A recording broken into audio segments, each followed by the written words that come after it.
Welcome to IAS Project. We are continuing with lectures on Indian economy for UPSC Civil Services Exam. Growth rate and investment can be measured not only by measuring what is the growth rate of GDP or GNI or NDP or all these, but we can also measure growth using different tools that are available. One of such tools is Manufacturing PMI or Manufacturing Purchasing Managers Index, which is published every month by Nikkei. Nikkei is basically a Japanese media house. It is a newspaper over there, but it calculates manufacturing PMI in India. PMI or Purchasing Managers Index survey is compiled by IHS Markit by surveying different purchasing executives of over 400 manufacturing companies in India. So this is basically a survey. This is not a complete census kind of method. What is the difference between survey and census? Please comment what is the difference between survey and census. Anyway, PMI is a survey. PMI basically predicts the level of industrial production in advance. Prediction is based on new order flows, output, employment, stock of items that are purchased, and suppliers' delivery time. So what basically happens is the people from IHS Markit will go to different purchasing executives in India, that is almost 400 manufacturing companies, and they take data regarding all these measurements and they calculate what is the purchasing managers index for that month. If the manufacturing PMI is greater than 50, then it predicts that there is an expansion in industrial production. If manufacturing PMI is below 50, then it is a prediction that there is a contraction in industrial production. If manufacturing PMI were to be equal to 50, then it shows that there is no growth or there is no contraction in the industrial production. We must remember that this is only a prediction and it is only a survey. It is not by any means fully comprehensive data. Similarly, we also have Services PMI. Services PMI or Services Purchasing Managers Index is compiled by IHS Markit. Services PMI predicts the level of services output in advance. Again, this is only a prediction because it is based on a survey. Services PMI is compiled by surveying over 400 services companies in India. Again, Services PMI above 50 predicts that there is an expansion in service sector output. If the Services PMI is below 50, then it predicts that there is a contraction in service sector output. If it is exactly equal to 50, then it predicts that there is no expansion or contraction. We also have Index of Industrial Production, simply called as IIP. IIP is a composite indicator and it measures the short-term changes in the volume of production. Please remember that this is not the value. It is only the volume of production that is measured, and such volume is measured by considering a basket of industrial products during a given period, which is usually monthly. It is compiled and published every month by CSO. CSO is nothing but Central Statistics Office.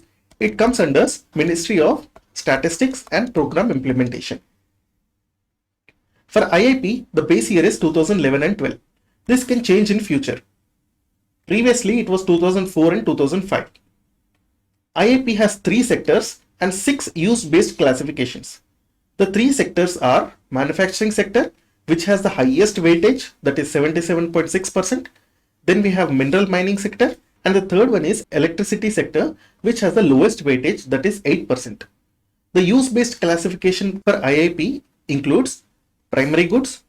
Primary goods are those goods basically which are obtained from nature and they can be converted into other goods. For example, agriculture products like rice, wheat, these are primary goods. They can be used for further production, like we can make flour, rice flour or wheat flour, and then we can make biscuits and all those. So primary goods are basically those goods that are obtained from nature, like mostly agriculture products, and mineral products like iron ore and all those. Intermediate goods we know are those goods that will be used in further production of goods and services. Capital goods are those goods that are durable in nature and are used for production of other goods and services. Infrastructure or construction goods are nothing but like cement, bricks and all those. Consumer durables. Durables, the word durables generally means items which last for more than 3 years. So consumer durables example can be like mobiles or automobile vehicles. Consumer non-durables are those which are not long lasting. For example, food stuff, whatever we go and buy food in the market, that is considered as non-durable and it is used by consumers, so it is called as consumer non-durable. For example, If we consider iron ore, it is a primary good. If iron ore is used to make sheet metal, then it will become intermediate goods, because such kind of sheet metal can be used in production of further goods. For example, cars. Then cars are produced, that car will become capital good. Infrastructure and construction good, as we have seen, example is cement, bricks, tiles, and all those. IAP has 8 core industries, and these 8 core industries comprise 40.27% of the weight of items included in the IAP. We know that IAP is a basket of industrial products. So within this basket, 40.27% weightage is taken by only 8 core industries.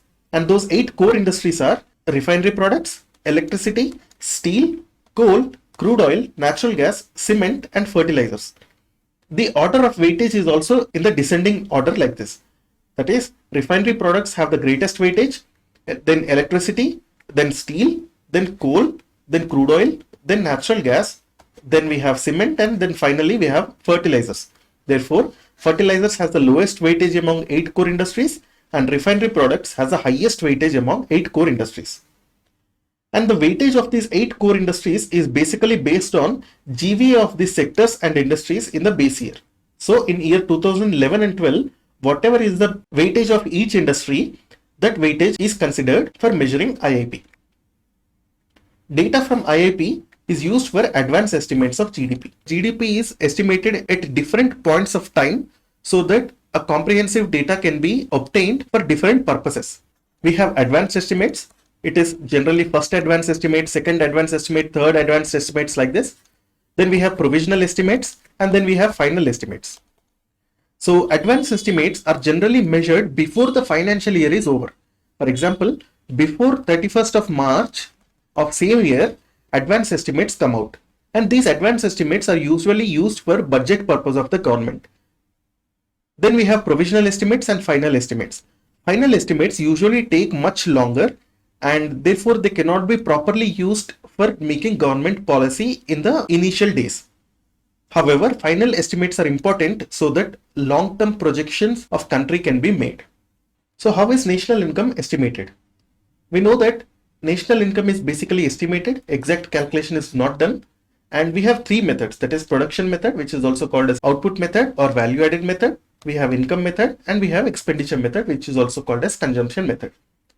We know that from the income flow within an economy, expenditure of one player becomes income for another. Ideally, all 3 methods should result in same estimate of national income. However, we have seen that discrepancies arise. We have also accounted for discrepancies. For example, GDP can be written as C plus I plus G plus X minus M plus discrepancies.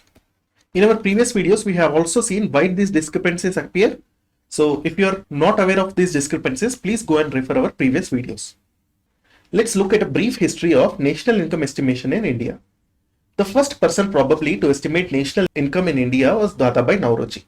In 1868, he wrote a book called Poverty and Un-British Rule in India. Please remember this. This is important from Indian history point of view.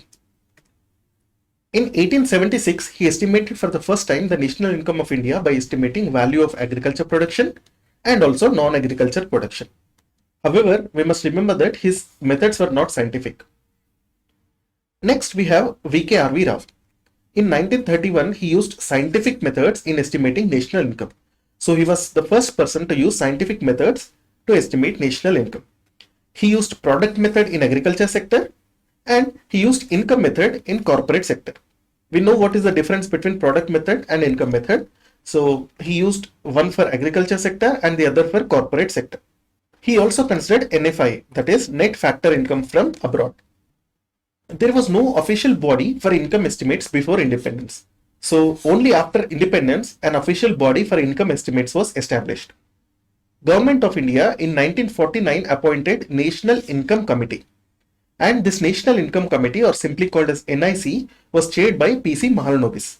We know the importance of P.C. Mahalanobis from second 5-year plan. The other members of NIC were D.R. Gadgil and V.K.R.V. Rao. In its first report in 1951, NIC estimated national income of India for the first time for the year 1948 and 49 as 8,710 crores.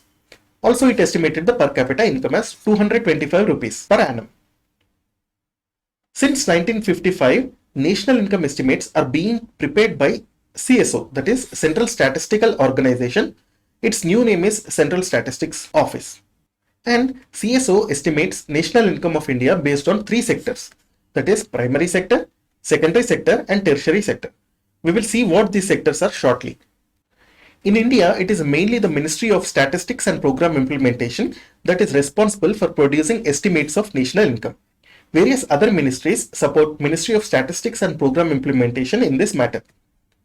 Before 2015, India officially used to calculate national income at factor cost. So, before 2015, if someone says GDP, it meant GDP at factor cost. However, since 2015, CSO has switched over to officially calculating national income at market cost. And the base year for this was 2011 and 12. This is also the practice which is used internationally. So, at the moment, India has aligned itself with international practices for measuring GDP, which is at market cost. Base year was revised by CSO, that is Central Statistics Office, in January 2015. Previously, the base year was 2004 and 2005. Now, the base year is 2011 and 12. Such revision of base year is done as per the recommendations of National Statistical Commission.